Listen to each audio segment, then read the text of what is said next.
Well, hello there. It is simply marvelous to be here, standing before one of Addis Ababa's most magnificent, most secret treasures. We are at the National Palace of Ethiopia. For decades, its grand gates were closed to the public, secrets held tightly within its walls. But now, they have swung open, inviting us all to step into a world of emperor's history, breathtaking beauty. The air here is filled with a sense of quiet importance. You are walking on ground where a nation's destiny was shaped. It's a place that tells a story of royalty and of Ethiopia itself. Imagine a building so grand, so filled with stories. Our first real encounter with the palace's majesty begins right here, at its magnificent main gates. They are truly a sight to behold. The proud Lion of Judah on the gate. We find ourselves in the most glorious gardens imaginable. They stretch out in every direction. Emerald green lawns, beautifully manicured flower beds, towering ancient trees. It feels like stepping into a secret paradise, a calm and peaceful sanctuary in the heart of Addis Ababa. Black and white colobus monkeys leaping through the treetops, peacocks strutting with iridescent tails, charming fountains where water dances and sparkles, roses, eucalyptus. The gardens were an extension of the palace's elegance, a natural reception room under the open sky. They create anticipation, preparing you for the architectural splendor of the main building, which now rises before us, looking absolutely splendid against its green backdrop.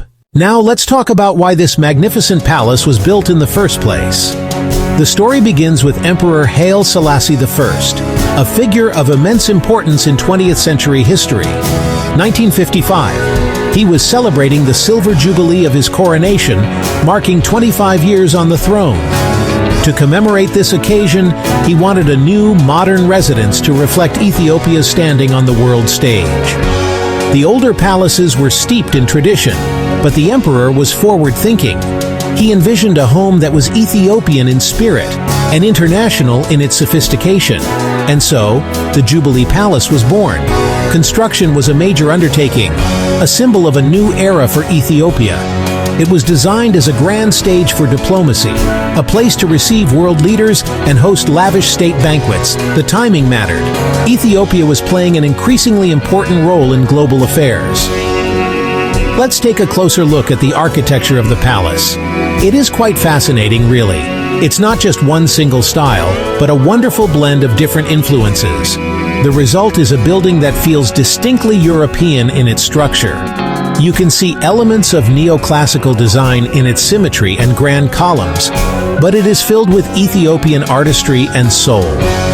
The exterior is painted a brilliant white, which makes it stand out beautifully against the green gardens and the deep blue of the Ethiopian sky.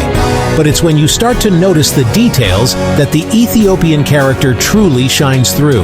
Look closely at the window frames, the doorways, the balconies. You will find carvings and motifs inspired by traditional Ethiopian art. The Lion of Judah symbol appears again and again, subtly reminding everyone of the imperial lineage. This clever integration of local art into a modern architectural framework is what makes the palace a true masterpiece of cultural expression. Now, the moment we have been waiting for. Let's step inside. The main entrance leads us into a breathtakingly grand foyer. The first thing you notice is the sheer scale of it all. The floors are made of polished marble that shines like a mirror. The marble reflects the light from the huge chandeliers above.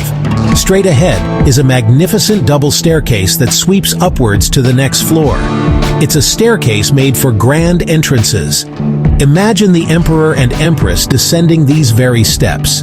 One of the most impressive is the state dining room. This is where the emperor would host lavish banquets for visiting heads of state and other important dignitaries. The walls are lined with silk. The room is filled with fine porcelain. Gleaming silverware completes the setting. Another key room on the ground floor is the throne room. Smaller and more intimate than you might expect, but heavy with historical significance. The throne is modest in size, beautifully crafted and commanding the room. This palace has been the silent witness to so many incredible moments in history. One of the most famous events held here was the celebration for the emperor's 80th birthday in 1972. It was a huge, extravagant affair, with guests from all over the world. The gardens were filled with lights, music, dancing, It was perhaps the last great imperial celebration before the revolution. Emperor Haile Selassie was known for his love of lions, the symbol of his dynasty. He kept several of them in the palace grounds.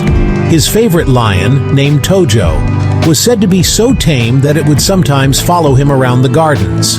In 1963, leaders from across Africa gathered in Addis Ababa to form the Organization of African Unity. Many of the key meetings and receptions for this historic event were held right here in the Jubilee Palace. Haile Selassie was a central figure in the Pan-African movement, and this palace became a symbol of African unity and independence. But the palace also holds more somber memories. As I mentioned, after the 1974 revolution, this place of luxury became the emperor's prison. He was confined to a few rooms in the palace, stripped of his power and isolated from the world. It is a truly tragic end to his story. It's said that from his window, he could see the new leaders of the country using his gardens and halls. Walking through these now quiet corridors, you can't help but feel the weight of that history, the dramatic rise and fall of one of the world's last great emperors. The National Palace is more than just a historical building, it is a magnificent gallery of Ethiopian art and culture. Close-up of a vibrant mural inside the palace, depicting a historical Ethiopian battle scene. Everywhere you look, you will find stunning examples of the country's rich artistic traditions. The walls of many rooms are adorned with large, vibrant murals depicting scenes from Ethiopian history, religion, folklore. One of the most remarkable features is the incredible collection of furniture and decorative objects. Much of the furniture was specially commissioned for the palace, combining modern European designs with traditional Ethiopian craftsmanship. You will see chairs, tables, and cabinets decorated with delicate inlays of mother-of-pearl. These pieces are works of art in their own right, showcasing the incredible skill of Ethiopian artisans. Look up, and you will see ceilings decorated with complex geometric patterns. Look down, and you will see carpets woven with traditional Ethiopian motifs. One of the most prominent symbols you will see is the Ethiopian cross, which comes in countless beautiful and intricate designs. The palace is a testament to the fact that in Ethiopia, art is not something confined to a museum. It is woven into the fabric of everyday life, and that was certainly true for life in the imperial court. For many years after the revolution, the palace remained hidden from public view, used only for government business to house visiting heads of state. However, that has all changed recently. Under the leadership of Prime Minister Abiy Ahmed, the palace and grounds were transformed into Unity Park, a visionary decision giving the palace back to the people. Today, the National Palace is the centerpiece of Unity Park. Beautifully restored, its doors now open for everyone to explore. Hugely symbolic, representing a new era of transparency and inclusivity. Unity Park is more than the palace. New attractions, zoo, botanical garden, pavilions, showcasing the history and culture of Ethiopia's different regions. The palace anchors the park its historical gravitas, lending importance to the entire park. A new lease on life, a new purpose for the 21st century. From private imperial home to public symbol of national unity. As our tour comes to an end and we prepare to step back out into the bustling city, it's a good moment to reflect on what makes the National Palace so special. This is not just a beautiful building. It is a powerful symbol of Ethiopia's long and fascinating journey. It represents the ambition of an emperor, the upheaval of a revolution, the hopeful dawn of a new era. The palace is a bridge between the past and the present. It reminds Ethiopians of their ancient imperial heritage, a history that stretches back thousands of years. The lions, the art, the grandeur, it all speaks of a deep-rooted sense of identity and pride. At the same time, its new role as the heart of Unity Park makes it a forward-looking symbol. It represents the idea that the country's greatest treasures should be shared by all its citizens. For any visitor, a walk through this palace is an unforgettable experience. It offers a unique window into the soul of Ethiopia. It truly is one of the hidden gems of Africa, now shining brightly for all the world to see.